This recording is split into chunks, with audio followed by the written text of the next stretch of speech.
Finally પહોંચી જાય બહુચરાજી. નાહી ધોઈને પછી દર્શન કરવા જઈશું.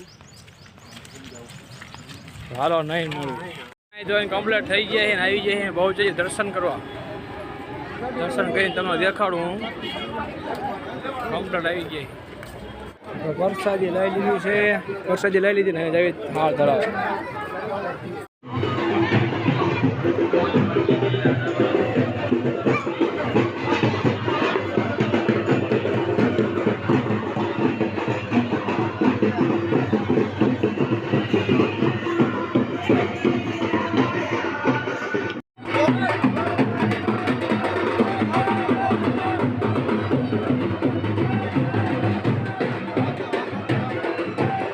ધજા ચડાવવા જાય છે.